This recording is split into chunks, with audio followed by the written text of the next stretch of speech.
Red wine అన్నాడు. దేఫో వాడికి red wine, ఇంకొకటి వేరేది. Therefore each person is different. Sir is wine good? మీరు ప్రస్తావించాలని అడగబోతున్నాను. ఎందుకంటే ఇప్పుడు దీని గురించి కూడా ఇప్పుడు మళ్ళీ బిల్కుల్ నో ఆల్కహాల్ అని చెప్పేస్తారు. No alcohol, any alcohol is bad అంట. అది ఎందుకు చెప్తానండి అంటే నేను నో ఆల్కహాల్ మ్యాన్ కాబట్టి ఇప్పుడు no meat, no alcohol, no dairy అనేవాడిని మీరు ఆల్కహాల్ గురించి అడుగుతారు. కానీ small amounts they have everything. మనం స్మాల్ అమౌంట్లో ఉండమే. నాకు తెలిసిన వాళ్ళందరూ ఒక బాటిల్ తాగుతారు. అమ్మ బాబాయ్, 2 బాటిల్ తాగుతారు. నా పేషెంట్స్ వచ్చి ఎంత తాగుతున్నావు అంటే, సార్ రోజు కొంచెం తాగుతున్నావు. ఎంత? ఒక bottle of wine sir. Plus ఇంకా మళ్ళీ వస్తుంది రిజాయింట్ 2 pegs of whisky, one peg of brandy. ఇంకా ఏం తల్లి అంటారు. ఇంతే. తండ్రియా సార్? అందరూ తల్లే తండ్రులు. ఇంక సరేలే, వాళ్ళు మన దగ్గర రారు, అయిపోయింటారు వాళ్ళు. విమెన్ డ్రింక్ అంతా, ఉమెన్ డ్రింక్ క్వైట్ అయిపోయింది. ఇప్పుడు మాతో నేను చెప్పాను, నీకు ఆల్కహాల్ తాగితే ఈ ఆపరేషన్ వద్దు. Because you absorb that alcohol more and it gets absorbed into the brain quickly. అప్పుడు ఏమవుతావో inebriated, drunk and fall and behave inappropriately. ఇప్పుడు ఇవన్నీ మాన్సలు అంటే మనం వాటిని తాగేదానికి లేదు, నిలిపేయాలా, తగ్గించుకోవాలి. Anyway after operation you can't drink for 3 to 6 months. అవును, అంతే కదా.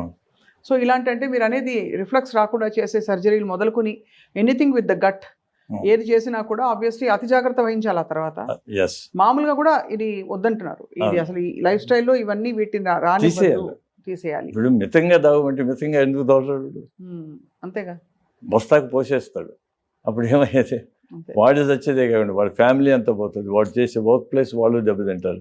డ్రైవ్ చేస్తామంటే వాడు 10 మందిని చంపేస్తాడు. అంతే కదా సార్.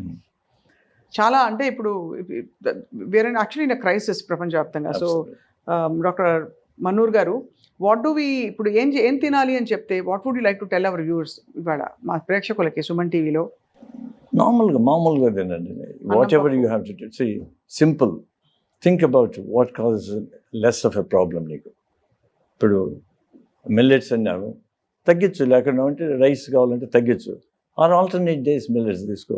ఒకరోజు నచ్చితే పల్సెస్ ఎన్నో రకాలు ఉన్నాయి, అవి ప్రోటీన్ ఇస్తుంది. వెజిటబుల్స్ ఎక్కువ.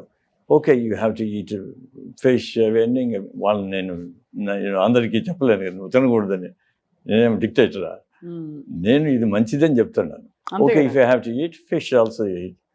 మీట్ అంటే మీట్ తింటే మీకు ప్రాబ్లమ్స్ వస్తాయి, బ్రెయిన్ ముదిరిపోతుంది, అంత యాక్టివ్గా ఉండవు, ఇనర్షియా వచ్చేస్తుంది. ఇవన్నీ గ్రాడ్యువల్గా you have to leave. Gradual ఇప్పుడు ఎంతోమంది ఉంటాడు. జోకోవిచ్ వాడు tennis player, is a vegan. నేను తింటేనే నేను పని చేస్తానంటే తింటే వాడికంటే ఎవడు లేడు. అంటే రుద్దేశారు సార్, కాల్షియం తగ్గిపోతుంది, అది తగ్గిపోతుంది, B12 తగ్గిపోతుంది, ఎనర్జీ ప్రోటీన్ ఉండదు బాడీలో. జోకే కదా అది. వీళ్ళు జోకోవిచ్ జోక్ చేస్తాడు, వీళ్ళు జోక్ చేస్తుంటారు.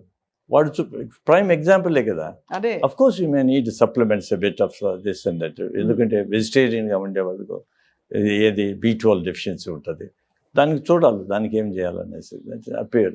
Even if you have deficiency can relieve అంటే నేను అంటిల్ 5 years ago నాకు అసలు B12 డెఫిషియన్సీ ఉండదని తెలియదు, విటమిన్ D డెఫిషియన్సీ అని తెలియదు. But I was normal until somebody pull me in to the Harley Street. వాడు బ్లడ్ టెస్ట్ చేయించింది తప్ప నాకేం I don't find any difference.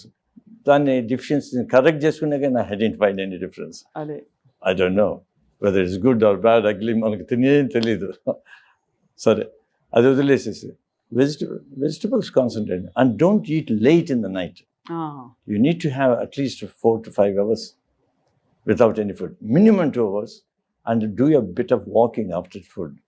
కామన్గా చెప్తారు సార్ అందరి లైట్ ఫుడ్, లైట్. అదే కదా మనకు చెప్పేది. Eat like an emperor breakfast, king like a king lunch, and like a pauper in the night అని. అంటే నథింగ్.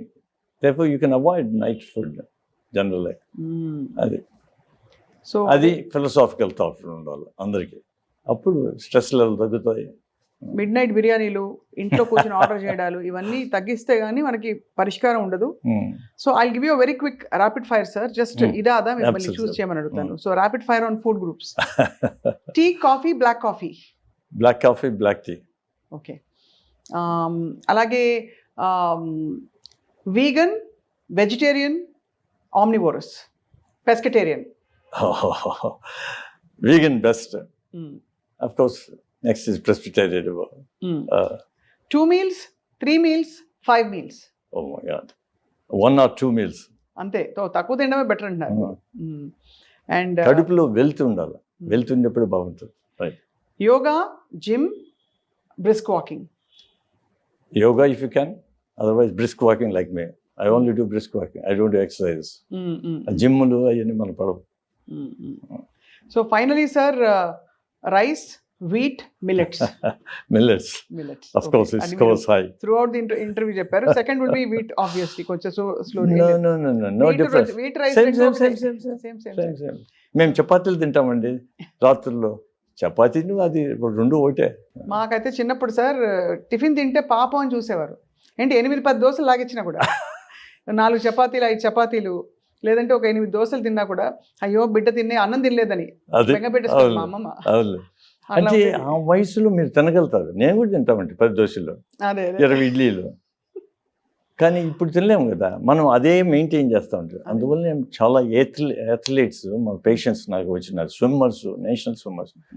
ఏమంటే వాళ్ళు they are eating the same way what they use to do.